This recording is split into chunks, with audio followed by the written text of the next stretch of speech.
sont trop nombreux, trop pressants, on les repousse à coups de bâton. Dans ce camp de déplacés du Nord Kivu, la distribution de nourriture tourne à la tragédie. Il y a eu problème de distribution d'épicerie ici. Il y avait l'embouteillage. Et au cours de cet embouteillage, il y a eu un enfant qui est mort. Alors oui, il faut agir. Sur place, les témoins racontent l'enfer. Les soldats de l'armée congolaise auraient tué, violé et pillé à Goma. Les troupes rebelles se conduiraient de la même manière. Agir donc au plus vite. L'Union européenne n'envoie pas de soldats, mais des émissaires en rafale. Elle préfère exercer la pression diplomatique. Louis Michel, le commissaire européen à l'aide humanitaire, a rencontré les présidents rwandais et congolais. Paul Kagame et Joseph Kabila ont accepté de participer à un sommet international de la paix. On sait parfaitement où est le cadre de l'accord, où est le compromis. On le sait, hein, alors qu'on arrête de faire semblant qu'on ne sait pas où est le compromis et que les gens se mettent à table et disent maintenant on va le réaliser. Et le rôle de la communauté internationale peut être totalement déterminant.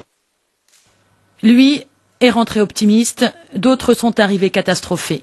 Bernard Kouchner et son homologue britannique se sont rendus en République démocratique du Congo.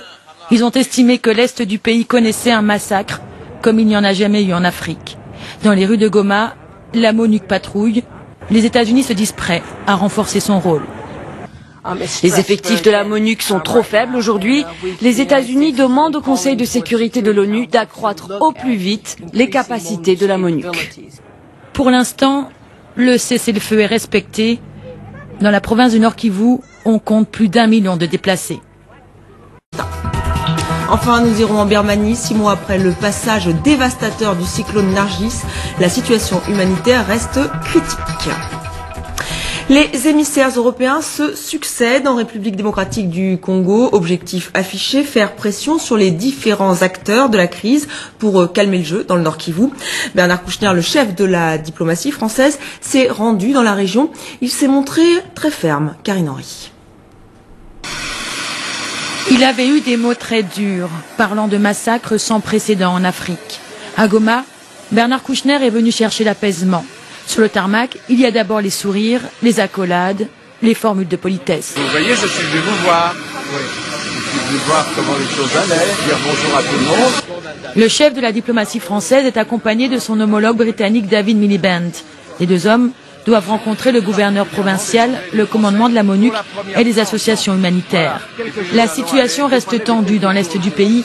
Il suffit d'un rien, une simple question, et le ton se durcit. Je n'ai pas l'intention d'intervenir, j'ai l'intention de regarder d'abord.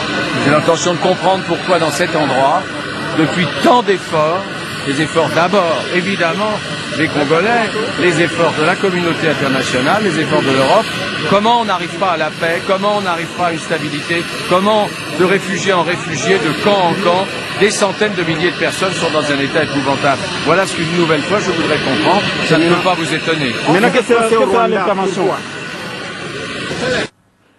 Mettre la pression et renouer les contacts. L'Europe espère trouver une solution politique. Quelques heures auparavant, Bernard Kouchner et David Miliband s'entretenaient à Kinshasa avec le président congolais Joseph Kabila. Ils ont rappelé les accords de paix déjà conclus. Certains ne sont toujours pas appliqués. L'Union européenne n'envoie pas de soldats, mais des émissaires en rafale. Ce vendredi, Louis Michel, le commissaire européen à l'aide humanitaire, a obtenu des présidents rwandais et congolais une promesse de dialogue. Paul Kagame et Joseph Kabila ont donc accepté de participer à un sommet international de la paix. La date et le lieu n'ont pas encore été arrêtés. On sait parfaitement où est le cadre de l'accord, où est le compromis. On le sait, hein, alors qu'on arrête de faire semblant qu'on ne sait pas où est le compromis et que les gens se mettent à table et disent maintenant on va le réaliser. Et le rôle de la communauté internationale peut être totalement déterminant. Bernard Kouchner et David Miliband doivent se rendre ensuite au Rwanda. Pendant le chassé-croisé politique, les rues de Goma ont retrouvé un peu de calme. Le cessez-le-feu semble respecté, mais les 17 000 hommes de la MONUC sont sur le qui-vive. Étrangère, Carole de Gucht a rencontré le président rwandais cet après-midi à Kigali. Au centre des discussions, les violences qui frappent l'est du Congo. Une lueur d'espoir dans ce conflit, l'organisation d'un sommet entre les présidents congolais et rwandais à l'initiative de Louis Michel. Thomas de Bergeyck, Didier Clip. Hier, il ne s'agissait que d'un projet. Cette fois, il est acté. De retour ce matin d'Afrique centrale, le commissaire européen au développement confirme le oui unanime des présidents congolais et rwandais à un sommet régional sur la situation dans l'est du Congo. J'ai été très franchement et positivement impressionné par la volonté du président Kabila de prendre le taureau par les cornes et de créer les conditions d'une paix durable à l'est et d'un règlement définitif du contentieux de l'est. Les causes sont connues et donc on sait très bien ce qu'il faudrait faire. Et les réponses ne sont pas militaires. Les réponses, elles sont politiques et diplomatiques. En clair, pas d'usage de la force, une voie de solution qui attiserait les tensions et donc le risque d'un conflit plus important. En revanche, les hommes pourraient être appelés à d'autres fonctions. Avoir une force militaire qui sécuriserait le travail humanitaire, ça me paraît utile ici et maintenant. Je pense que toutes les autres propositions d'intervention militaire musclée ou ce genre de propositions-là, ça n'est pas ce qui emporte mon adhésion. Louis Michel propose donc un grand sommet à Nairobi au Kenya, sous l'égide des Nations Unies et en présence de tous les acteurs de la région. Un ballet diplomatique complété ce matin par la visite de Karol de Gucht chez Paul Kagame, le président rwandais, à qui il a fait de nouvelles propositions. On pourrait adapter le mandat de la force de paix des Nations Unies, par exemple, qu'elle agisse indépendamment de l'armée congolaise contre tous les groupes rebelles. La MONUC pourrait également jouer un rôle plus important en contrôlant les activités illicites dans les mines de l'Est Congo. Sur l'humanitaire enfin, l'Europe vient de libérer 800 000 € d'aide. Une autre enveloppe de 3 millions est prête en cas de besoin urgent. En attendant ce sommet, les milliers de déplacés sont toujours livrés à leur propre sort, affamés dans des camps de fortune et sans aucune assistance humanitaire. Adèle Assouli. Ils sont des centaines à faire la file, à espérer obtenir quelques biscuits énergétiques distribués par une agence humanitaire. Dans la foule, des femmes, des enfants affamés. La peur de ne pas recevoir une ration prend le dessus et la distribution tourne mal. Il y a eu un problème, quand il y a eu problème de distribution des biscuits ici, il y avait l'embouteillage. Et au cours de cet embouteillage, il y a eu un enfant qui est mort. La population est la première victime des combats entre rebelles et forces gouvernementales. Dans les environs de Goma, on compterait quelques 45 000 déplacés. Après avoir fui les hostilités, ils tentent de survivre en attendant que les ONG et l'ONU leur délivrent une véritable assistance. Voici aujourd'hui à quoi ressemble un camp de réfugiés au nord de Goma, abandonné massivement par ses habitants. C'est la désolation. J'ai fui les combats, je me suis arrêté ici à Kibumba parce qu'il y avait des échanges de tirs. Tout ce que je possédais a été volé, aujourd'hui il ne me reste plus rien. Les populations tentent aujourd'hui de regagner leur camp de réfugiés, des populations rassurées par l'absence de combat dans la zone depuis plus de 48 heures, depuis le cessez-le-feu décrété par le général déchu Nkunda que l'on voit ici. Avec ces hommes, ce cessez-le-feu reste très précaire. La communauté internationale se mobilise pour maintenir la paix. Le cessez-le-feu tient bon, mais les combats des dernières semaines ont laissé bien des traces. Thomas Gadisseux. Des Congolais pris au piège. Dans les camps de déplacés, la situation de crise s'est transformée en catastrophe humanitaire. Il s'agit ici du camp de Kibati, le plus proche de Goma. Ailleurs, l'aide internationale n'est toujours pas parvenue. Les couloirs humanitaires ne sont pas opérationnels. Nos enfants souffrent parce qu'ils n'ont rien à manger. Et nous, on ne sait pas quoi faire non plus, car on est affamés. Le cessez-le-feu tient dans la région depuis plus de 2 jours. Mais les combats ont jeté sur les routes des centaines de milliers de personnes. Comme les combats se sont arrêtés, nous retournons dans nos villages. Nous retrouverons de la nourriture dans nos champs.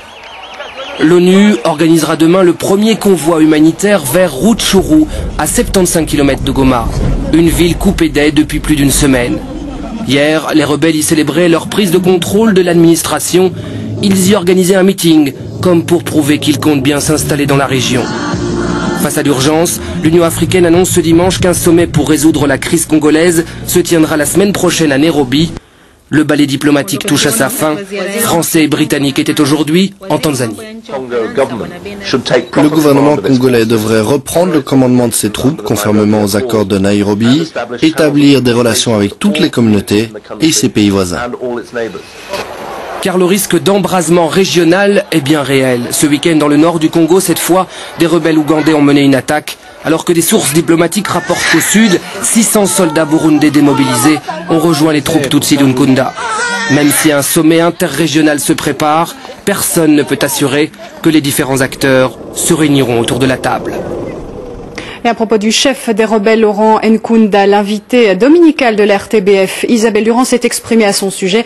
Je vous propose d'écouter la coprésidente d'Ecolo. Chef de guerre, M. Nkunda, qui se comporte, qui pourrait presque aller devant la Cour pénale internationale, quand on utilise 100 000 personnes comme bouclier humain, c'est pas des comportements acceptables. Ce M. Nkunda, finalement, se retrouve en situation plutôt meilleure pour négocier, parce qu'au fond, on lui a pas imposé, y compris par la force, de reculer. Et je trouve que ça, c'est quand même... Donc il faut utiliser la force pour vous et envoyer des soldats belges là-bas dans l'est du Congo? Je pense qu'à un moment donné, utiliser la force en soutien de la MONUC, ça peut être un signal important. Est-ce qu'il faut envoyer les troupes belges? Moi, je pense que ce ne serait pas une mauvaise chose que des Belges qui ont quand même une perception, une relation au Congo qui est différente sans doute des soldats de la MONUC qui sont souvent des Pakistanais, des Bangladeshis. Et donc je pense que d'avoir des Belges sur place ne serait pas nécessairement une mauvaise chose pour contribuer à restaurer la paix. Une semaine sans aucune aide humanitaire, un convoi devrait enfin partir de Goma demain pour venir en aide aux milliers de réfugiés. Sébastien Prophète. Quelque part près de Goma, voici comment vivent des dizaines de milliers de civils, des hommes, des femmes et de très jeunes enfants réunis dans des camps de réfugiés soumis à la loi de la débrouille. Nous sommes ici avec nos enfants, ils souffrent car ils n'ont rien à manger, nous ne savons pas quoi faire, car nous-mêmes nous avons faim. C'est pourquoi nous appelons à l'aide, sinon nos enfants vont mourir de faim ou à cause d'une maladie. Le ministre des Affaires étrangères britannique dresse aujourd'hui un nouveau bilan effrayant. Il y aurait plus d'1 600 000 déplacés, sans eau, sans nourriture, menacés par les maladies. Le cessez-le-feu décrété mercredi par les rebelles semble respecté. Désormais, des milliers de civils essayent de rentrer chez eux. Comme la guerre s'est arrêtée, nous rentrons au village pour pouvoir prendre à manger. Face à ce désastre humanitaire, les deux ministres des Affaires étrangères français et britanniques poursuivent leur rencontre diplomatique. En République démocratique du Congo, entretien avec le président Kabila. Au Rwanda, discussion avec le président Paul Kagame. L'aide humanitaire dépend aussi de l'Union européenne. C'est pourquoi nous recherchons toutes les forces possibles pour agir ensemble, pour aider les gens.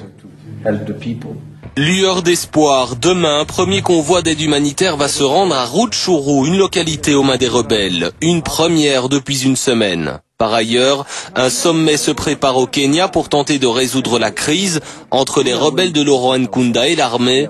Présidents rwandais et congolais pourraient s'y rencontrer.